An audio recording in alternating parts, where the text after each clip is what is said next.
పరిశుద్ధుడు అయిన దేవానికి స్తోత్రములు తండ్రి. ఈ ఉదయకాలము దక్షిణ మందగా చేరిన ఆయన నిన్ను స్తుతిస్తుండగా మీరు మా మధ్యలోనికి దిగి వచ్చి మమ్మల్ని ఒక్కొక్కరిని ప్రభా నీ దయతో ప్రభా ఆదుకొని రక్షించినట్లు కృప దయచేయమని అడుగుచున్నాను నా తండ్రి. దేవాని సన్నిధి ఎల్లప్పుడూ ప్రభా మాకు తోడయండి. ఆయన మేము చేసే ప్రతి పనిలో మీకు తోడుగా ఉండండి. ఇదిగో నా తండ్రి, నీ వాక్యము నా తండ్రి సర్వసత్యములో మమ్మల్ని నడిపించేటువంటి యొక్క వాక్యమును మా హృదయములకు ప్రభ సంచితరువుగా ఉండి నడిపించి బలపరచినట్లు కృప దయచేయమని మమ్మల్ని మేము తగ్గించుకొని చేతికి అప్పగిస్తున్నాం. యేసు నామములో అడుగుచున్నాం తండ్రి, ఆమేన్. హల్లెలూయా, హల్లెలూయా. దేవుడి దినమున మనతో మాట్లాడబోచున్నటువంటి అంశం ఏమిటి అంటే, మనము జయించేటువంటి వారముగా ఉండాలా అంటాడు. ఏమి జయించాలా గమనించండి ప్రియమైన వాళ్ళారా. లోకమును జయించాలా, కష్టాలను జయించాలా, బాధలను జయించాలా, రోగాలను జయించాలా, అనేకమైనటువంటి ఈ భూమి మీద ఉన్నటువంటి మనకు విరుద్ధముగా జీవించే ప్రతి కార్యమును మనము జయించి జయవీరులుగా దేవుని ఎదుట నిలబడాలని దేవుడు కోరుకుంటున్నాడు. అటువంటి యొక్క నిరీక్షణతో మనము దేవుని చూడాలని ప్రభు కోరుకుంటున్నాడు. ఏ రీతిగా మనము జయించాలా, ఏ రీతిగా దేవునిలో ఎదగాల మనకు దేవుని యొక్క వాక్యం వలన తెలియపరుస్తూ ఉన్నది. ప్రకటన గ్రంథము 2వ అధ్యాయం 3వ వచనంలో మనం చదివినప్పుడు ఇక్కడ వాక్యం మనతో ఏమి చెప్తా ఉందంటే, మనము ఈ భూమి మీద జయించే కార్యములను గురించి మనకు వాక్యము ఆయన మాటల ద్వారా చెప్తున్నాడు. చదువుదాం. ప్రకటన గ్రంథము 2:3.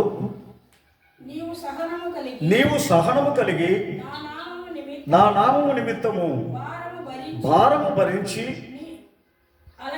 అలయలేదని నేనెరుగుదును. గమనించండి, ఆయన నా భారమును భరించి నీవు ఈ భూమి మీద అలయలేదని నేను ఎరుగుదును. గమనించండి ప్రియమైన వారులారా. కానీ దేవుడు మనతో ఒక మాట అంటున్నాడు. మనలో ఒక తప్పితం ఉంది అంటున్నాడు. ఎందుకు ఈ తప్పితం ఉంది అని దేవుడు సెలవిస్తున్నాడంటే, మొదటి ప్రేమ నీకు లేదు అని ఆ కింది వచనంలో ఆయన చెప్తాడు. అయినను మొదట నీకుండిన ప్రేమ నీవు వదిలితివని నేను నీ మీద తప్పు ఒకటి మోపవలసినటువంటి ఒక స్థితి వచ్చింది. ఎందుకు ఈ తప్పు మోపుతా ఉన్నాడు అంటే, మనము దేవుని సన్నిధానంలోనికి వస్తాం, కొన్ని దినాలు దేవుని సన్నిధానంలో గడుపుతాం. రాగా రాగా రాగా రాగా మనం దేవుని ప్రేమను చల్లారిపించుకుంటాం. దేవుని ప్రేమ మనలో ఉండదు. దేవుని యొక్క ఆశీర్వాదములు మనలో ఉండవు. దేవుని యొక్క చిత్తము మనలో ఎప్పుడైతే లేకుండా పోతుందో ఆశీర్వాదములన్నీ మనల్ని విడిచిపెట్టి వెళ్ళిపోతాయి.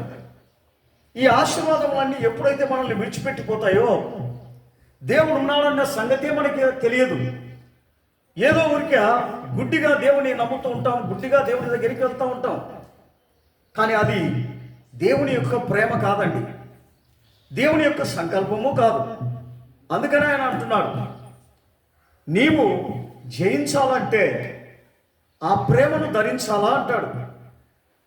నీకుండినటువంటి యొక్క మొట్టమొదటి ప్రేమ కడవరకు నీకు ఉండాలని దేవుడు కోరుకుంటున్నాడు. కడవరకు దానిని కొనసాగించాలని దేవుడు కోరుకుంటున్నాడు. ఏదో నాకు మధ్యలో కష్టం వచ్చిందో, శ్రమ వచ్చిందో, బాధ వచ్చిందో, ఇరుకులు ఇబ్బందులు వచ్చినాయో అని నేను మానుకుంటాను అని అన్నప్పుడు మనలో ప్రేమ చల్లారిపోతుంది, ప్రేమ ఉండనే ఉండదు. అందుకనే దేవుడు అంటున్నాడు, ఏమంటున్నాడో తెలుసా, మీరు ఈ లోకములో ఉన్నారు గనుకనే నన్ను ప్రేమించమంటున్నాను. నా దగ్గర ఉంటే నిన్ను ప్రేమించమని చెప్పను. లోకములో ఉన్నారు గనుక మరి లోకాశలన్నీ కూడా మీదికి రాకుండా నన్ను ప్రేమించినట్లయితే మీరు జయం పొందుతారు అని దేవుడు హెచ్చరిస్తున్నాడు. అందుకనే ఆయన ఈ లోకములో మనము ఉన్నాం.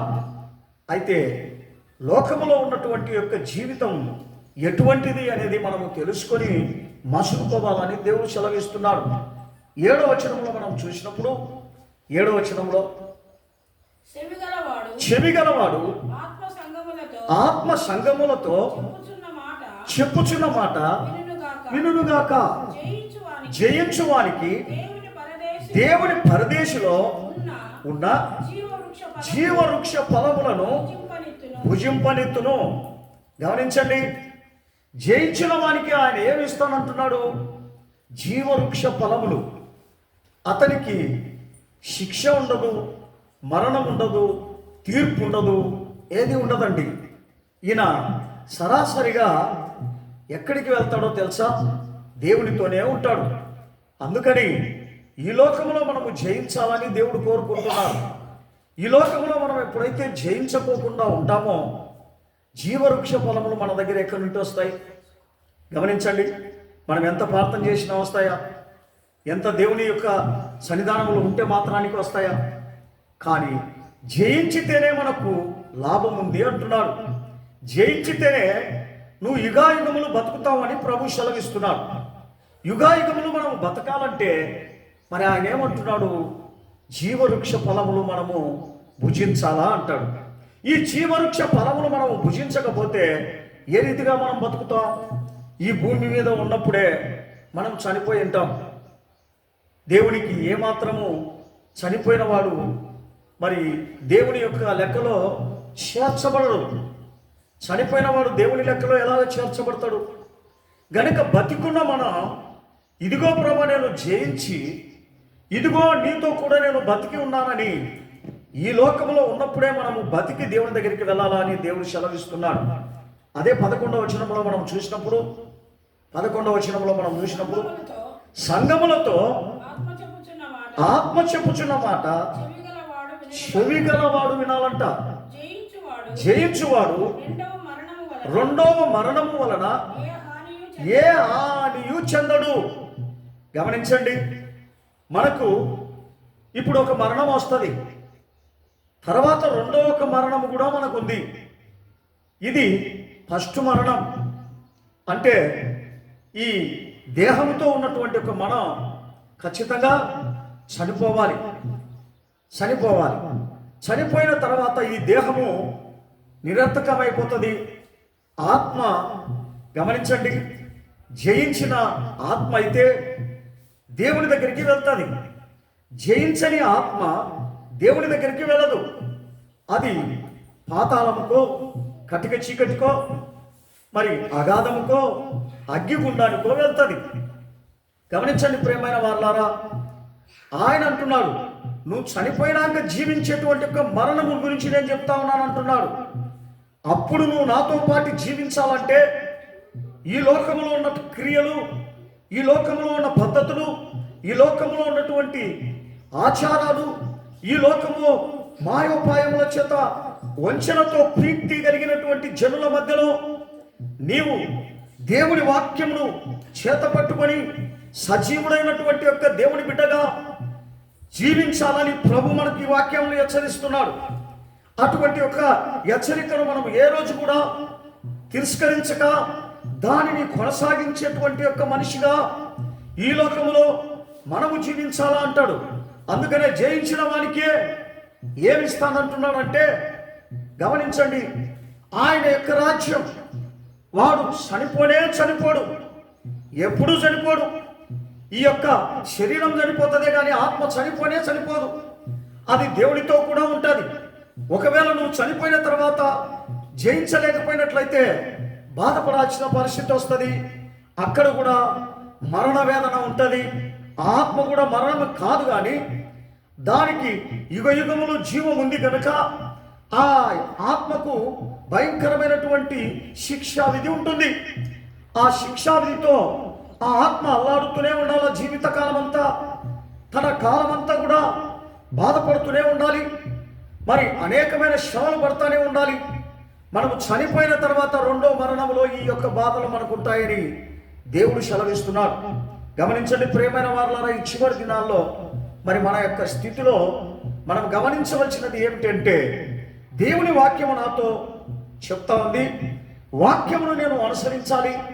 రెండోదిగా ఈ లోక సంబంధమైనటువంటి యొక్క స్థితి అంతటినీ నేను జయించాలి అనే నిరీక్షణ మన జీవితాలలో ఉండాలని దేవుడు మనల్ని హెచ్చరిస్తూ ఉన్నాడు. అదే 17వ వచనం చదువుదాం. 17వ వచనం సంగములతో ఆత్మ చెప్పుచున్న మాట చెవిగలవాడు వినుగాక. జయించువానికి మరుగైన మన్నాను భుజింపనిచ్చును, మరియు అతనికి తెల్ల రాతినిత్తును. ఆ రాతి మీద చెక్కబడిన ఒక కొత్త పేరు ఉండును. పొందిన వారికే గాని మరి అది ఎవరికి తెలియదు. గమనించండి ప్రియమైన వారులారా, ఎవరికి ఇది ఇస్తాడంట? జయించిన వారికి మాత్రమే ఇస్తాడు. జయించినవా లేకుండా ఈ లోకానుసారంగా జీవించి లోకానుసారంగా మనం బతికి లోకానుసారంగా ఈ లోకమే చాలు అని మనం చనిపోతే ఈ జయం అనేది మనకు ఉంటుందా? అందుకని ఆయన అంటున్నారు, ఈ లోకములో దేవునికి విరుద్ధమైనటువంటి యొక్క జీవితం ఏదో అది సరి చేసుకొని చక్కగా దేవునికి ఇష్టమైనటువంటి జీవితం చేయమని దేవుడు సెలవిస్తున్నారు. అటువంటి యొక్క జీవితం కొరకే దేవుడు నిన్ను పిలిచినాడు. ఎందుకో తెలుసా? ఏదో దేవుని యొక్క సన్నిధానానికి వచ్చి మనము దేవునికి దూరం అయిపోయినట్లుగా మనల్ని పిలిచలేదు. ఆయన మన జీవితాలను బలపరచడానికి, మనల్ని జయింపజేయడానికి, ఆయన మాటలతో మనల్ని ఉజ్జీవింపజేయడానికి, ఆయన యొక్క ఆజ్ఞలతో మనల్ని హెచ్చరించడానికి ఆయన మనల్ని అందరినీ పిలిచినాడు. అందుకని ఆయన అంటున్నాడు, ఈ చివరి దినాలలో జయించిన వానికి మాత్రమే నేనేమి ఇస్తానో గమనించండి, మంచి పదార్థములు ఇస్తా. తర్వాత నేను అతని యొక్క మరి పేరు నేను రాసి పెట్టుకుంటా, ప్రతిదినము అతని జ్ఞాపకం చేసుకుంటా, అతనికి నేను మరి సహాయం చేస్తూ ఉంటానని ప్రభు సెలవిస్తున్నారు. అటువంటి యొక్క నిరీక్షణతో మనం ఈ లోకంలో జీవించాలనే ఆయన జయించమని చెప్తా ఉన్నాడు. ఆ జయం అనేది మనకు లేకోకుండా నేనేదో దేవుని సన్నిధానానికి పోయినా వచ్చినాను అని అంటే ఏం ప్రయోజనం అవుతుంది? మనము జయించిన వాళ్ళముగా ఉంటామా? గమనించండి, జయించిన వాడు ఏం చేస్తాడు?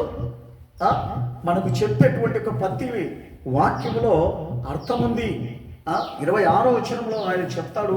26వ వచనం, నేను నా తండ్రి వలన అధికారము పొందినట్లు జయించుచు అంతము వరకు నా క్రియలు జాగ్రత్తగా చేయువానికి జనుల మీద అధికారం ఇచ్చేదను. అతడు ఇనప దండముతో వారిని ఏలును. వారు కుమ్మరి వాని వలె పాత్రల వలె పగలగొట్టబడుదురు. హల్లెలూయా, హల్లెలూయా. గమనించండి ప్రియమైన వారులారా, ఈ భూమి మీద దేవుడు జయించిన వారికి ఏమి ఇస్తానంటున్నాడు? జయించకపోతే మనం పగిలిపోతాం. గమనించండి, కుండ చక్కగా దాన్ని ఎంతో కష్టపడి దాన్ని ఏం చేస్తాడు? తర్వాత తొక్కుతాడు, జిగట మట్టిగా మారుస్తాడు. తర్వాత దాన్ని తీసుకుంటాడు, దాన్ని ఒక ఆకారము చేసి ఒక కుండగా చేసి అది అందరూ చూసేదానికి అందముగా దాన్ని చిత్రీకరిస్తాడు కుమ్మరివాడు. గమనించండి, తర్వాత చిత్రీకరించిన తర్వాత జాగ్రత్తగా దాన్ని కాలుస్తాడు. దాని అగ్నిలో కాలుస్తాడు. ఆ కుండను కాల్చి ఆ మట్టి యొక్క మన్నును గట్టిగా చేస్తాడు. అప్పుడు అది కుండగా మార్చబడి గట్టిగా మనకు ఉంటుంది. అంత కష్టపడి చేసినటువంటి యొక్క కుండ నీ చేతిలో నా చేతిలో పెట్టినప్పుడు అది కిందికి జారి వేసినట్లయితే పగిలిపోతుంది. అందుకని ఆయన అంటున్నాడు, మీ యొక్క జీవితాలు పగిలిపోకుండా జాగ్రత్తగా చూసుకోమంటున్నాడు. మీ ప్రవర్తన పగిలిపోకుండా జాగ్రత్తగా చూసుకోమంటున్నాడు. మీ చేతిలో నేను మీ యొక్క క్రియలు పెట్టి ఉన్నాను, మీ పద్ధతులు పెట్టి ఉన్నాను, మీ నడవడికలు పెట్టి ఉన్నాను, మీ ప్రవర్తన పెట్టి ఉన్నాను. వాటినన్నిటినీ చక్కగా చూసుకోమంటున్నాడు. వాటిని చూసుకొని నువ్వు జయించాలా అంటున్నాడు. చూసుకొనకుండా, భద్రంగా చూసుకొనకుండా చేతిలో నా కుండ ఉన్నదని దాన్ని ఎగిరేసినట్లయితే అది కింద పడి పగిలిపోతుంది. పగిలిపోయిన తర్వాత అది పనికి రాదండి. తిరిగి అది కుండగా మార్చడానికి కూడా వీలు పడదు.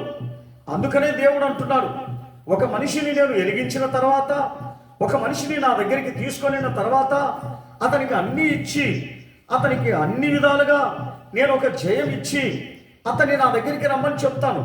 కానీ జయం ఇచ్చినా, అతనికి అవకాశం ఇచ్చినా నా దగ్గరికి రాకోకుండా అతడు మరి జారి విడుచుకున్నట్లయితే అతన్ని పగిలిపోయినట్లుగా దేవుని యొక్క చిత్తంలో దేవుడు సెలవిస్తున్నాడు. ఆ పగిలిపోయినటువంటి కుండను ఏ రీతిగా మార్చలేమో మన జీవితాలను కూడా దేవుడు మార్చలేడు అని చెప్తా ఉన్నాడు. ప్రియమైన దేవుని బిడ్డ, దేవుడు అంటే ఎవరు చెప్పని చూద్దాం.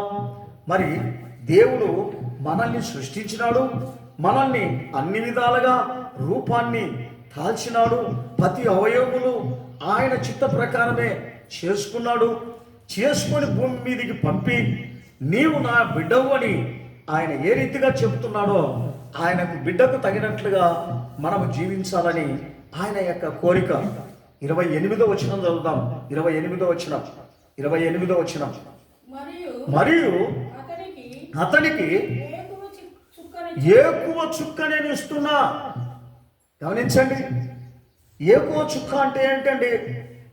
గమనించండి, ఎప్పుడు వెలుగుతూనే ఉంటారు, ఎప్పుడు తగ్గిపోదు ఆ చుక్క, ఎప్పుడు ఆగిపోదు ఆ చుక్క. గమనించండి, ఏకువ చుక్క. గమనించండి, పెందలకడనే లేచి దేవుని స్తుతించడానికి మనకు ఆ చుక్క ఇచ్చినాడు.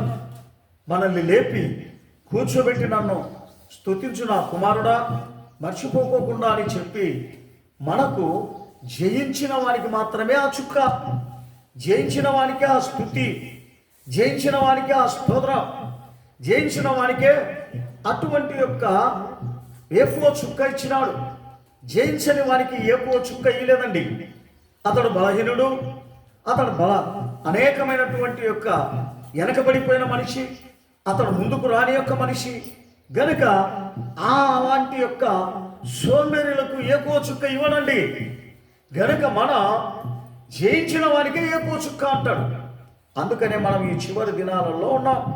ఈ చివరి దినాలలో ఉన్నటువంటి మనం ఎవరిగా ఉన్నాం? దేవుని జయించి, ఈ లోకాన్ని జయించి దేవునితో కూడా, ప్రభువా నీతో కూడా నేను నివాసం చేస్తాననేటువంటి యొక్క నిశ్చయత నీలో నాలో ఉందా? అదే ప్రభు సెలవిస్తున్నాడు. నీ జీవితాలలో నా జీవితం ఉండాలి, అప్పుడే నువ్వు బలపడతావు, అప్పుడే ఆశీర్వదింపబడతావు, అప్పుడే ఉన్నతమైన స్థితిలో నీవు ఉంటావని చెప్తా ఉన్నాడు. 3వ అధ్యాయము 12వ వచనం చదువుదాం. ప్రకటన 3వ అధ్యాయము 12వ వచనం. జయించు వానికి నా దేవుని ఆలయములో ఒక స్తంభంగా నిలబెట్టుదును, అందులో నుండి వాడు ఇక మీదట ఎన్నటికి ఎలుపలికి పోడు. మరియు నా దేవుని పేరు పరలోకములో నా దేవుని యొద్ద నుండి దిగివచ్చుచున్న నూతనమైన యెరూషలేమును, నా దేవుని యొక్క పట్టణపు పేరును, నా కొత్త పేరును దాని మీద రాస్తును. గమనించండి ప్రియమైన వాళ్ళారా, దేవుడు ఏమంటున్నాడు? జయించిన వారికి తన మందిరములో ఒక స్తంభముగా నిలబెడతాడంట. గమనించండి, శాశ్వతంగా ఆ స్తంభం ఎక్కడికైనా కదులుతుందా? ఇప్పుడు చెప్పండి, ఈ స్తంభం ఇక్కడ వేసినా ఈ స్తంభం ఎక్కడైనా కదులుతుందా? కదలదు.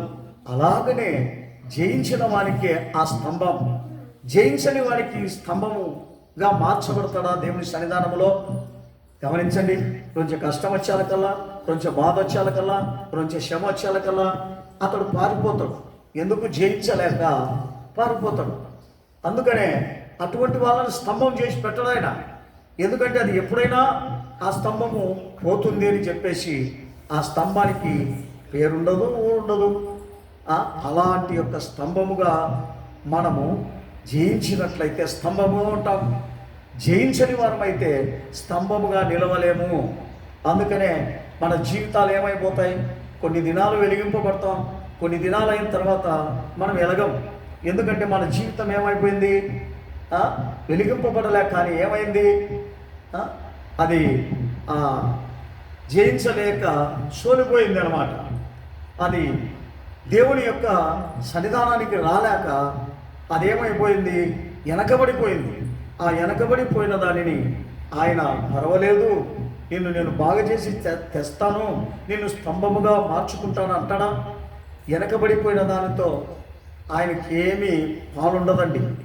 అందుకనే నువ్వు నడుచు నా ఎంబడి అంటాడు. నేను నడచలేను ప్రభువా అంటే లాస్ట్కు మన పరిస్థితి ఎట్లుంటుందంటే భయంకరమైన స్థితి ఉంటుంది. ఇశ్రాయేలీయులకు ప్రజలను నడచమని చెప్తా ఉన్నాడు.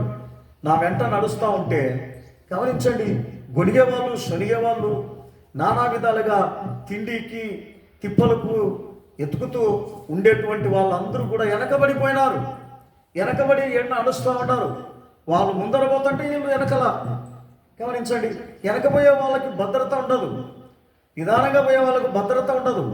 ఆయన ఎంపడి నడిచే వాళ్ళకు భద్రత ఉంటుంది. అప్పుడు వెనకలో వచ్చేసి అనేకమైనటువంటి యొక్క మరి సైనికులు వచ్చి, అమాలేకీయులైనటువంటి సైనికులు వచ్చి వాళ్ళందరినీ చంపినట్లుగా మనం చూస్తూ ఉన్నాం. అదే మనం వెనకబడిపోయిన రీతిగా జీవించినట్లయితే మన జీవితాలు కూడా వెనకబడిపోయి నశించిపోతాయి అంటాడు. అందుకనే మనం పరిగెత్తే పందెములో జయించేటువంటి యొక్క రీతిగానే మనం పరిగెత్తాలా అంటాడు. సోలిపోయే రీతిగా మనం పరిగెత్తకూడదు అంటాడు. అదే మనకి ఇచ్చినటువంటి యొక్క మరి దేవుని యొక్క చిత్తం అండి. ఆ చిత్తంలో నువ్వు నేను నడుస్తున్నామని చూసుకోవాలి. మనం ఏదో దేవుని యొక్క సన్నిధానంలో మనం కనబడుచున్నటువంటి యొక్క మనం దేవుని యొక్క రీతిగా మనము ఆయనకు తగినట్లుగా మేము నడుస్తున్నామా లేదా అని కూడా పరిశీలన చేసుకున్నట్లయితే మనకు జయమండి. 21వ వచనం చదువుదాం. 21వ వచనం 3:21 వచనం. నేను జయించి నా తండ్రితో కూడా ఆయన సింహాసనమునందు కూర్చున్న ఎండిన ప్రకారము జయించు వారికి నాతో కూడా నా సింహాసనమునందు కూర్చుండనిచ్చేదను. హల్లెలూయా, హల్లెలూయా, హల్లెలూయా. గమనించండి, ఎవరికి ఇస్తాడంట? జయించిన వారికి ఆయన సింహాసనం. జయించలేకపోతే ఆయన సింహాసనం వస్తుందా? జయించలేకపోతే ఆయన ముఖ దర్శనం చేస్తామా? జయించలేకపోతే ఆయన రాజ్యములోకి పోతామా? లేదండి. జయించలేకపోతే వెలపటనే ఉంటాం. ఆయన రాజ్యానికి పోలేము, ఆయన చూడలేము, ఆయన సింహాసనమును కూడా చూడలేము, ఆయననే చూడలేము. అందుకనే దేవుడు అంటున్నాడు, జయించు వానికే నా సింహాసనము, జయించని వారికి నా సింహాసనం ఎట్లా దొరుకుతుంది? గమనించండి ప్రియమైన వాళ్ళారా, చివరి దినాలలో మనం ఉన్నాం. ఎంత చివరి దినాలంటే అంత చివరి దినాలు. ఒకసారి మనం చూసినప్పుడు లోకంలో భయంకరమైనటువంటి యొక్క జనులు, ఎట్లా అంటే భయము భక్తి లేని యొక్క జనులు జీవితానికి తమ యొక్క ప్రాణానికి అంతం అనేది వస్తున్నా దాన్ని లెక్క చేయలేనటువంటి యొక్క జీవితం చేస్తున్నారు జనులు. గమనించండి, అటువంటి యొక్క వేగముగా పారిపోతూ ఉంది. జనాలలో భయభక్తులు లేక, జనాలలో ఓర్పులు లేక, జనాలలో సహనము లేకుండా ఉన్నదాన్ని బట్టి, జనాలలో సమాధానం లేకుండా దాన్ని బట్టి నానా విధములుగా హింస పొందుతూ ఉన్నారు, శ్రమలు పొందుతూ ఉన్నారు. గమనించండి ప్రియమైన వాళ్ళారా, ఈ చివరి దినాలలో మనం ఉన్నాం గనక చివరి దినాలలో మనకు కావాల్సినది ఏదో తెలుసా?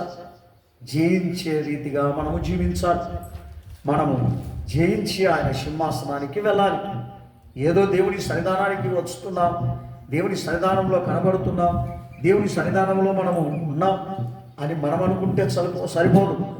కానీ దేవుని యొక్క సన్నిధి ఎల్లప్పుడూ మాతో కూడా ఉన్నది. మేము జయించే రీతిగానే మేము వెళ్తామన్న గుణం మనకు ఉండాలి. మేము ఎప్పుడు కూడా జయించే ఉన్నాము అనేటువంటి ఒక నిరీక్షణ మనలో ఉండాలి.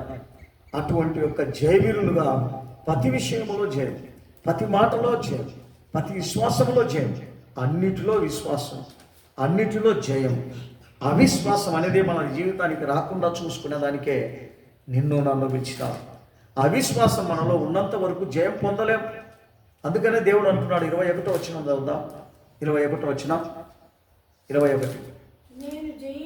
నేను జయించి నా తండ్రితో కూడా ఆయన సింహాసనమునందు కూర్చుండి ఉన్న ప్రకారము జయించు వారిని నాతో కూడా నా సింహాసనమునందు కూర్చుంటబెట్టుదును.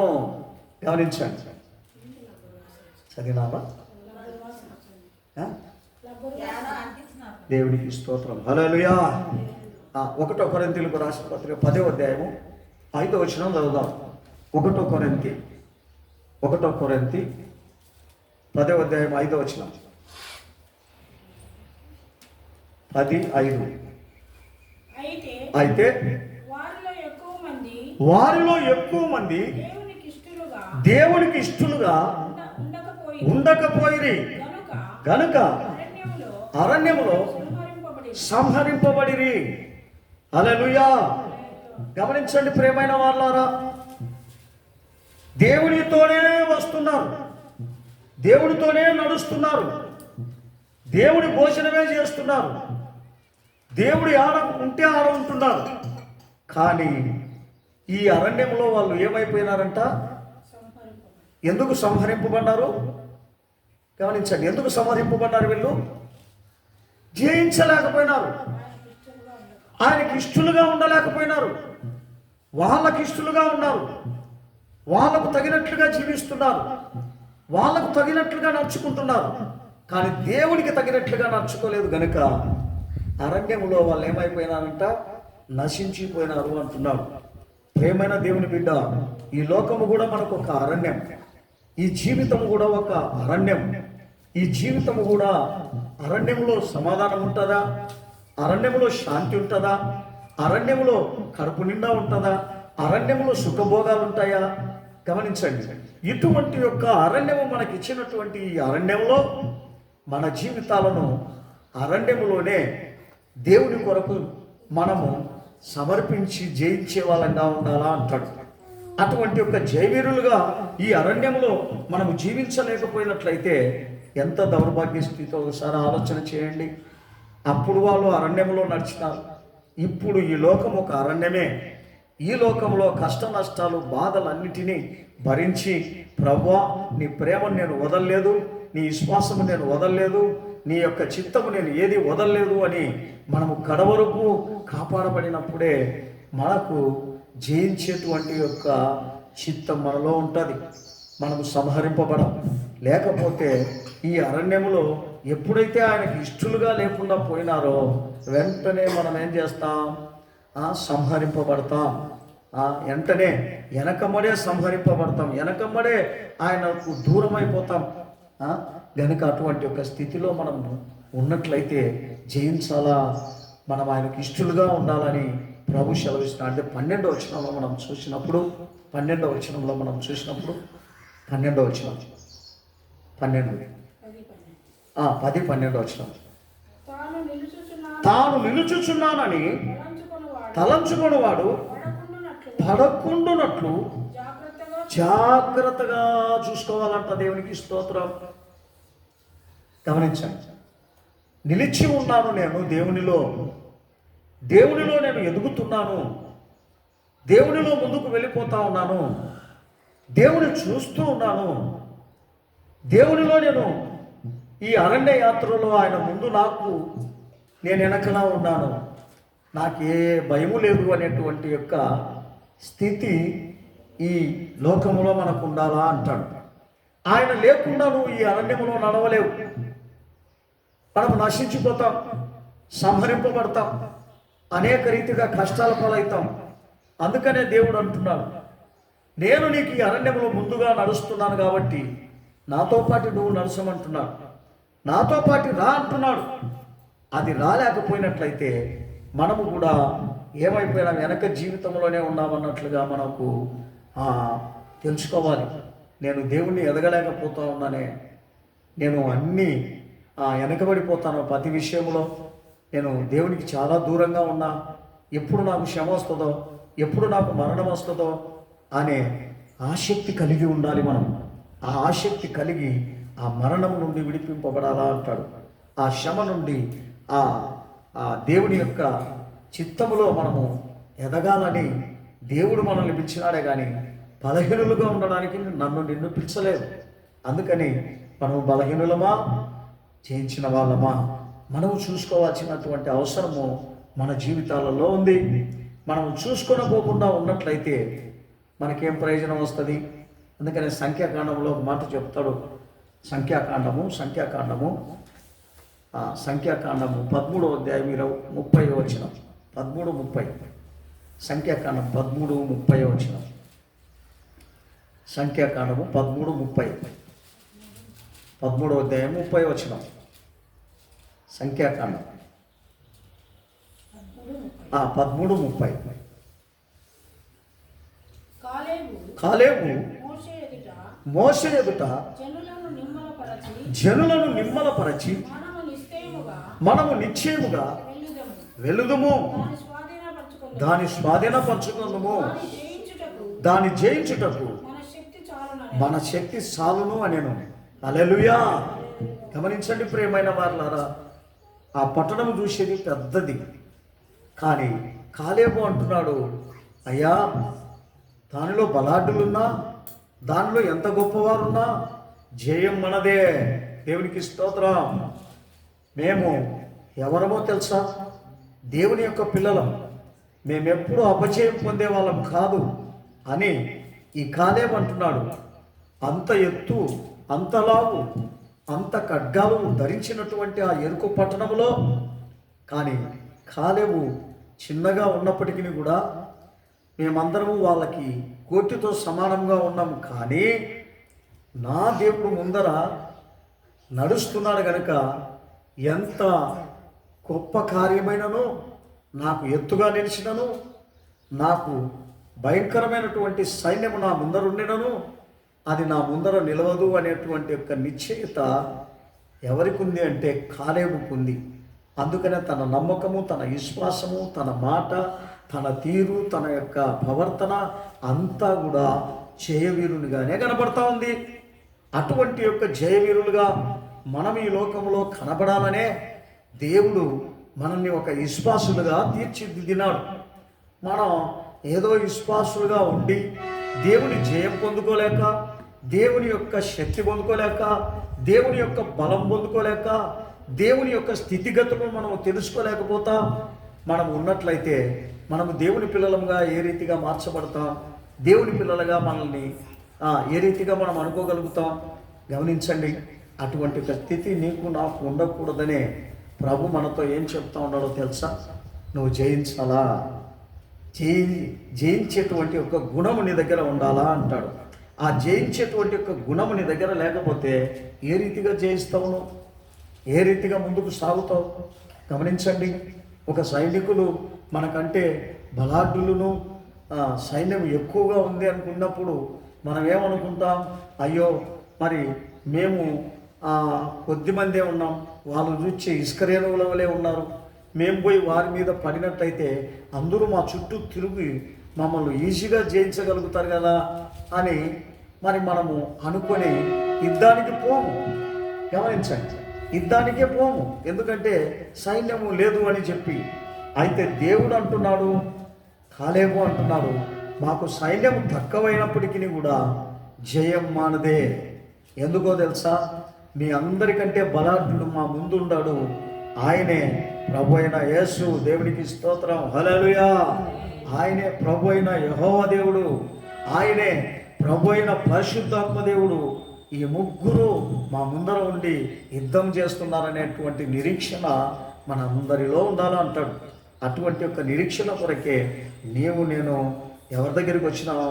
దేవుని యొక్క సన్నిధానంలోనికి వచ్చినాం. అదే సంఖ్యాకాండం 14వ అధ్యాయము 9వ వచనం చదువుతాం. 14:9. మెట్టుకు మీరు యెహోవా మీద తిరగబడకుడి, ఆ దేశపు ప్రజలకు భయపడకుడి, వారు మనకు ఆహారమగుదురు, వారి నీడ వారి మీద నుండి తొలగిపోయాను. యెహోవా మనకు తోడై ఉన్నాడు, వారికి భయపడకుడి అని ఆ సర్వ సమాజము వారిని రాళ్లతో కొట్టి సంపవలెనని అనగా ప్రత్యక్షపు గుడారములో యెహోవా మహిమ ఇశ్రాయేలులందరికీ కనబడెను. హల్లెలూయా. ఏం కనబడిందంట? మీరు భయపడొద్దండి, నేనున్నా మీకు. మీరు భయపడకోకుండా ధైర్యంగా ఉండండి. మీకు వచ్చే బెదిరింపులకు, మీకు వచ్చేటువంటి దరిద్రతకు, మీకు వచ్చే కష్టాలకు మీరు ఎదురొద్దండి. నేనున్నా. మీరు ధైర్యంగా వెళ్ళండి. ఆ కష్టం మీ ముందర నిలవదు, ఆ బాధ మీ ముందర నిలవదు. మీరు సోలిపోకూడదు అంటాడు, మీరు భయపడకూడదు అంటాడు. అటువంటి ఒక నిరీక్షణ మన విశ్వాస జీవితంలో మనందరికీ దేవుడు పెట్టాలి. ఎందుకంటే ఆ రీతిగా పెట్టకపోతే మనం సోలిపోతాం. మన జీవితంలోనే, మన యొక్క కుటుంబంలోనే, మన యొక్క ప్రవర్తనలోనే మనం సోలిపోతాం. మనము దిక్కుదెల్లని స్థితికి వచ్చేస్తాం. ఎందుకు? దిక్కుదెల్లని స్థితికి వచ్చేవాడు ఎవడు? ఓడిపోయినవాడు. అందుకనే ఈ భూమి వద్దు ప్రభా, ఈ బతుకు వద్దు ప్రభా, ఈ పిల్లలు వద్దు ప్రభా, ఈ ఇల్లు వద్దు ప్రభా, ఈ ఇడుపు వద్దు ప్రభా, నేనేదో ఊరికే చచ్చిపోతే చాలని కొందరు అనుకుంటూ ఉంటారు. కానీ చచ్చిపోయిన తర్వాత అంత తేలిగ్గా ఉండదు. గమనించండి ప్రియమైన వాళ్ళారా, నువ్వు జయించలేదు గనుక నీకు అగ్గిగుండమో, మరి అగాధమో, కటిక చిగటో, పాతాళమో ఉంటుంది. ఎందుకంటే జయించిన వాడికే నిత్య జీవం, జయించని వారికి ఏం కలుగుతుంది? శిక్షా విధి కలుగుతుంది. అది భయంకరమైన శిక్షా విధి. మనము తెలుసుకోవాలి. మన మాటల వలన, మన ప్రవర్తన వలన, మన క్రియల వలన, మనము చేసేటువంటి యొక్క దేవునికి విరుద్ధమైన కార్యములు అన్నిటి వలన తీర్పులోనికి మనం వెళ్తాం. తీర్పులోనికి మనం వెళ్ళి మరి ఎక్కడికి వెళ్తాం? దేవుని దగ్గరికి వెళ్తామో మనం నరకానికి వెళ్తాం. రెండో మరణంలో భయంకరమైనటువంటి శ్రమ, భయంకరమైనటువంటి ఒక బాధలు, ఇరుకులు, ఇబ్బందులు ఎన్నో మనల్ని చుట్టుముడతాయి. వాటి వలన మనము తట్టుకోలేక భూమిలో ఉన్నప్పుడే మాకు సమాధానంగా ఉండేనే, మేము చచ్చిపోవాలని కోరుకుంటుమి, చచ్చిపోయి తర్వాత ఇంత కష్టం ఉంది మాకు తెలిసింటే అసలు ముందు మేము చచ్చిపోకుండానే ఉందామని ఆ పాతాళంలో నువ్వు పోయిన శ్రమ పడే చాట చెప్పుకుంటావు. కానీ బతికున్నప్పుడు నీతో వాక్యం మాట్లాడుతూ ఉంటే ఆ వాక్యానికి తగినట్లుగా నేను జీవిస్తామనే గుణం ఈ భూమి మీద ఉండదండి. అందుకనే దేవుడు హెచ్చరిస్తున్నాడు. నేను ఎంత చెప్పినా మీరు వినరు, నేను ఎంత హెచ్చరించినా మీరు మీ యొక్క హృదయంలో చేర్చుకోరు గనుక మీరు జయించేవారుగా లేకుండా నశించిపోతూ ఉన్నారు అని చెప్తున్నాడు. మనము జయించే వాళ్ళంగా ఉండడానికే నిన్ను నన్ను పిలిచినాడు. సామెతలు 25వ అధ్యాయము 28వ వచనం చదువుదాం. సామెతలు 25:28 వచనం. 25 సామెతలు 25:28 సామెతలు. ప్రాకారము లేక పాడైన పురము ఎంతో, తన మనసును తన మనసును అణుచుకొనలేకోకుండా ఉన్నవాడు కూడా అంతే. తన మనసును అణుచుకున్నవాడు జయించి ఉన్నాడు. తన మనసును అణుచుకోలేకుండా ఉన్నట్లయితే ఎక్కడ జయించినాడు చెప్పండి చూద్దాం. తన మనసును అణుచుకొనకోకుండా, తన హృదయాన్ని అణుచుకొనకుండా కోప్పడతాడు, అలుగుతాడు, కొట్లాడతాడు, పెరుకులాడతాడు, తిడతాడు, తిట్టించుకుంటాడు. ఇవన్నీ ఉంటాయండి. గమనించండి ప్రియమైన వాళ్ళారా. మరి మన మనసును ఎటువంటి యొక్క స్థితిలో ఉండినప్పటికీ కూడా దాన్ని అణుచుకొని జీవించాలని దేవుడు సెలవిస్తున్నాడు. అటువంటి యొక్క నిరీక్షణ నీకు నాకు కావాలని ప్రభు సెలవిస్తున్నారే. కానీ మనము జయించలేని యొక్క స్థితిలో మన జీవితాలు ముందుకు సాగుతూ ఉంటే దేవునికి ఎంత దౌర్భాగ్య స్థితి. వీళ్ళని నేను పిలిచినది ఎందుకు? జయించడానికి. కానీ వీళ్ళు ఇంత దిగజారిపోయినారే, ఇంత వెనకబడిపోయినారే అని చెప్పేసి మరి మనల్ని గురించి దేవుడు ఏం చేస్తాడో చెప్పని చూద్దాం. ప్రతి డైలీ దుఃఖపడతాయి తప్ప మరి ఒకటే ఏంది ఉండదు. ఎందుకు దుఃఖపడతా ఉంటాడినా? మనము జయించలేకపోతేమే, మరి నేను పిలిచినటువంటి ఒక పిలుపుకు తగినట్లుగా వీళ్ళు జీవించలేదే అని చెప్పి వాళ్ళు ఎంతో బాధపడుతూ ఆయన దుఃఖపడుతూ ఉంటారు. అటువంటి యొక్క దుఃఖానికి మనము ఏమాత్రము చోటు ఇవ్వకుండా ఉండాలని దేవుడు సెలవిస్తున్నాడు. రోమీయులకు రాసిన పత్రిక 8వ అధ్యాయము రోమీయులకు రాసిన పత్రిక 8:13 రోమీయులకు రాసిన పత్రిక 8:13 మీరు శరీరానుసారముగా ప్రవర్తించిన ఎడల సావవలసిన వారై ఉంటారు, కానీ ఆత్మచేత శరీర క్రియలను చంపిన ఎడల జీవిస్తారు. ఏమంటున్నాడు ఆయన? ఏమంటున్నాడు? మనము శరీరానుసారంగా నడిచినట్లయితే సావలసిన వాళ్ళమై ఉంటాం. అయితే శరీర క్రియలుగా నడచుకోకుండా ఉన్నట్లయితే, మనము ఆత్మచేత మనము నడిపింపబడినట్లయితే మనము జీవిస్తాము, జయిస్తాం. ఈ ఆత్మచేత మనము నడిపింపబడినప్పుడే బతుకుతాం. ఆత్మచేత ఎప్పుడైతే మనము నడిపింపబడకుండా ఉంటామో మనం చనిపోయి ఉన్నామండి, కానీ బతికినాం. చనిపోయినా కూడా బతికినాం. గమనించండి, ఆత్మీయతలో మన ఆత్మ చచ్చిపోయింది ఆల్రెడీగా, శరీరం బతుకుతూ ఉంది. దానికి ఒక టైం, అప్పుడు శరీరం చచ్చిపోతుంది, ఆత్మ చచ్చిపోదు. అంటే ఆత్మీయతలో దేవుని యొక్క దృష్టిలో మనం చచ్చిపోయినాం. దేవుని దృష్టిలో ముందుగానే తీర్పు వచ్చేసింది మా. ఎందుకంటే జయించలేకపోయినాం కనుక దేవుని దృష్టిలో తీర్పు వచ్చింది. కాబట్టి మనం ఎక్కడున్నాం? చచ్చిపోయినటువంటి వానికి లాస్ట్ వచ్చేలా తీర్పు వస్తుంది. ఆ తీర్పులో మనము జయించలేకపోతే తీర్పులో ఉన్నట్లుగానే చచ్చిపోయినా కూడా, బతికి ఉన్నా కూడా చచ్చిపోయిన లెక్కలో మనం జీవిస్తున్నాం. ఆయన చూసినప్పుడు మనం ఎప్పుడో అయితే చచ్చిపోయినాం, మన యొక్క ఆత్మ చచ్చిపోయింది. కానీ ఆ శరీరంలో ఆ ఆత్మ ఉంది. ఎందుకుంది? దేవునిలో చచ్చిపోయి ఉంది తీర్పు వరకు. కొందరు పాతాళంలో ఉంటారు, కొందరు కటిక చీకట్లో ఉంటారు, కొందరు అగాధంలో ఉంటారు, కొందరు అగ్నిగుండంలో ఉంటారు.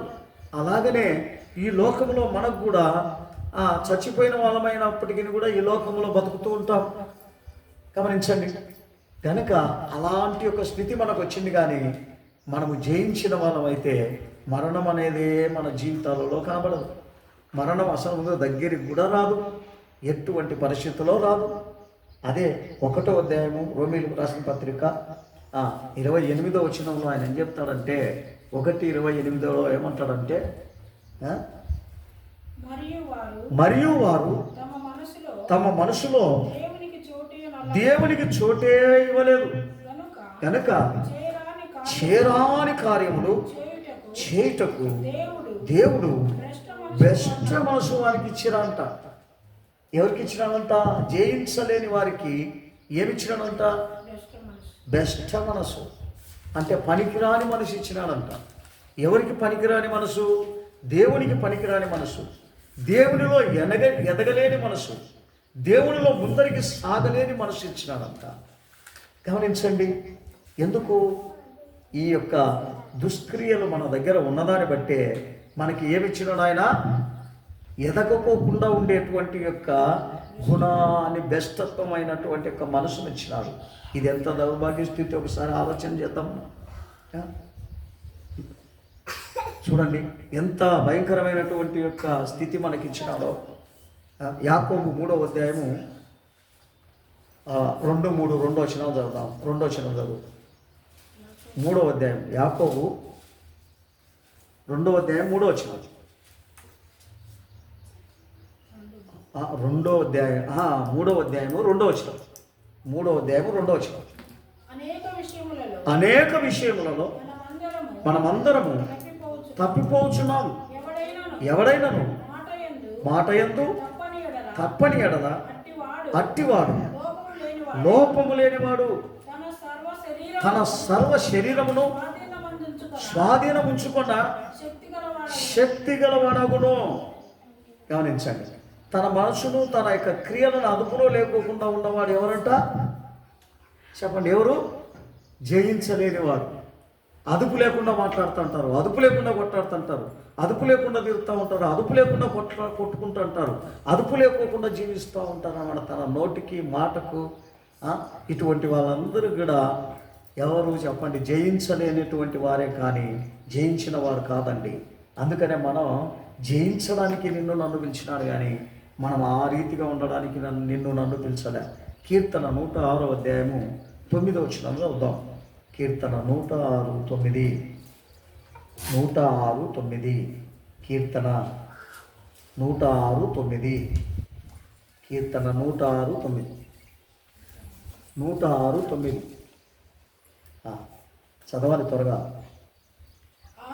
ఆయన ఎర్ర సముద్రమును గద్దింపగా అది ఆరిపోయెను, మైదానము మీద నడుచునట్లు వారిని అగాధ జలములలో నడిపించెను. దేవునికి స్తోత్రం, హల్లెలూయా.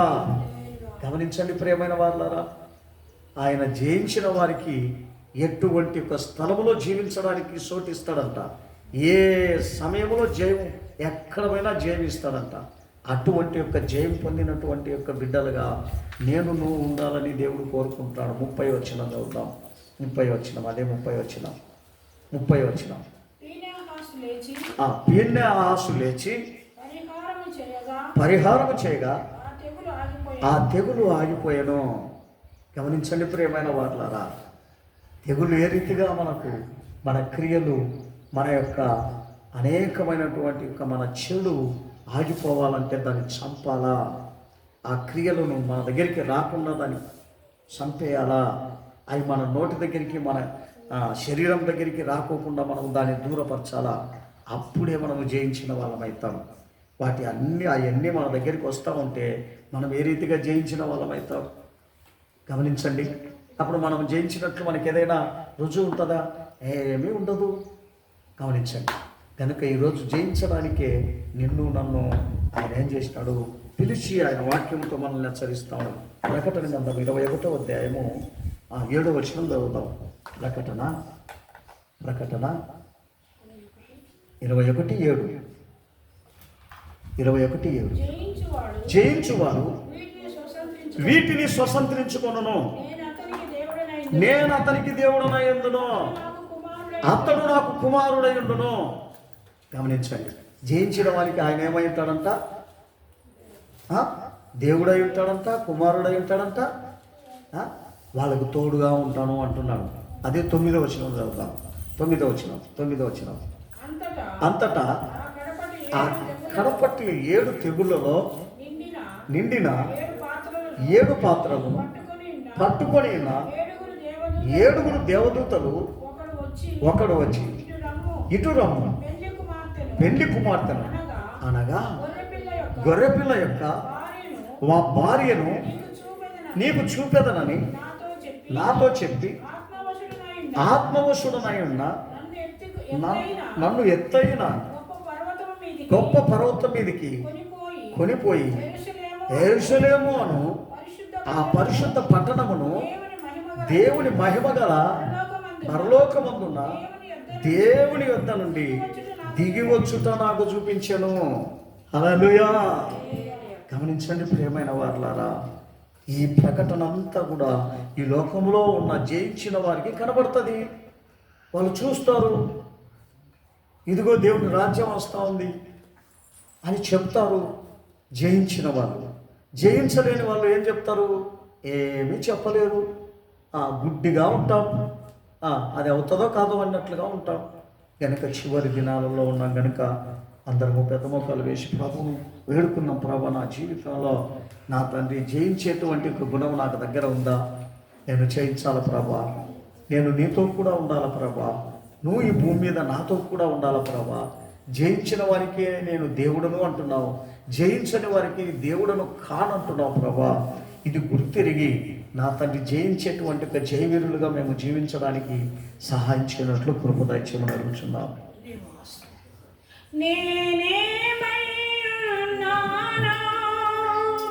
దైవ కృప చేతున్నాను,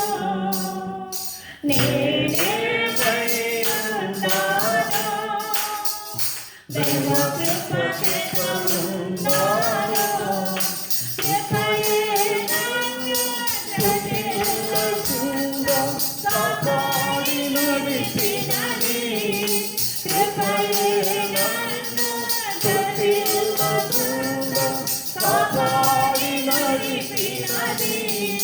కృపతో పాడెదను ప్రతి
దయగల దేవా యేసయ్యా మీకే స్తోత్రము నాయనా. అవును నా తండ్రి, గడిచిన 6 నెలలు కూడా నా తండ్రి మమ్మలను ప్రభు కనుపాపలే కాపాడిన తండ్రి. ఇక 8వ నెలలో నా తండ్రి మమ్మలను ప్రభా సజీవుల లెక్కలో చేసిన ఆయన మీకు సన్నిధానంలో ప్రభా మీకు నామమును స్తుతించి ఘనపరచడానికి కృపను బట్టి కూడా మీకే స్తోత్రము నాయన. ఇక నెల అంతా కూడా ప్రభా మాతో మమ్మల్ని కాపాడమని కూడా వేడుకొంచున్నాము నాదా. దయగల దేవా, ఇంతవరకు కూడా ఆత్మస్వరూపునిగా మా మధ్యలోనికి వచ్చి ప్రభా మాతో మాట్లాడిన వాక్యం బట్టి కూడా మీకే స్తోత్రము నాయన. ఆ యొక్క వాక్యపు వెలుగుల ప్రభా మమ్మల్ని మేమునైనా పరిశోధించుకొని పరీక్షించిన కృపను కూడా దేవా మాకు దయచేసినందుకు స్తోత్రము నా తండ్రి. విన్న వాక్యమునైనా మా యొక్క హృదయంలో పరించడానికి కూడా సహాయం చేయమని కూడా వేడుకొంచున్నాము నాదా. స్తోత్రము నాయన. అవును నా ప్రభా యేసయ్య, సహనము కలిగి నా నామము నిమిత్తం భారం భరించి అలయలేదని నేను ఎరుగుతానంటున్నాను తండ్రి. మొదటి నుండి నా ప్రేమను వదిలితమని ప్రభావం సెలవిస్తున్నా తండ్రి.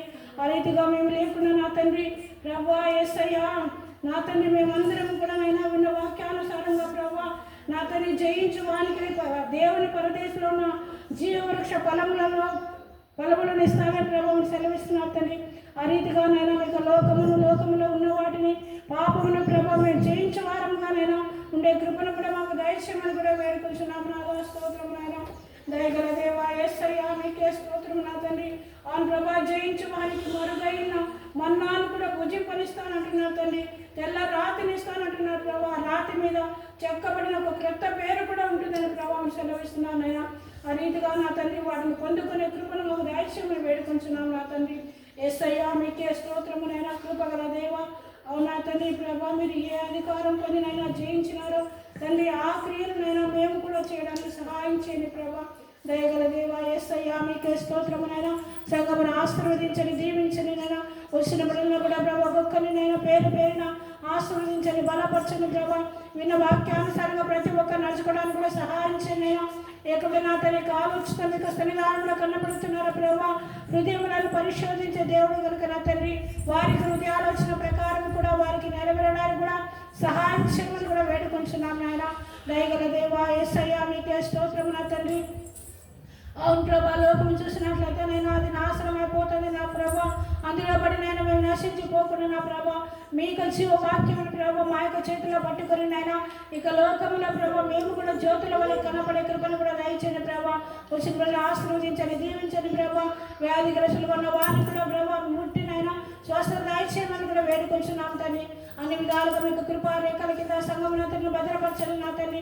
త్వరగా రాబోచున్న నిత్య రాకడల ప్రభా మేమందరము కూడా నేను నిందారహితులుగాను నిర్దోషులుగాను నిష్కలంకులుగా మీకు నిత్య రాజ్యంలో చేరే కృపను మాకు దయచేయమని మా ప్రభువును మా రక్షకుడైన నజరుడైన యేసుక్రీస్తు పరిశుద్ధ నామములో అడిగి వేడుకుంటున్నాం తండ్రి. ఆమేన్. స్తోత్రం స్తోత్రం స్తోత్రం. నా ప్రాణమా యెహోవాను స్తుతించు. నా అంతరంగ సమస్తమైన పరిశుద్ధ నామమున నా ప్రాణమా యెహోవాను ఆయన చేసిన ఉపకారములను అందరూ దేవునికి స్తోత్రం చేస్తున్నారు. హల్లెలూయా హల్లెలూయా హల్లెలూయా. అందరికీ స్తోత్రం.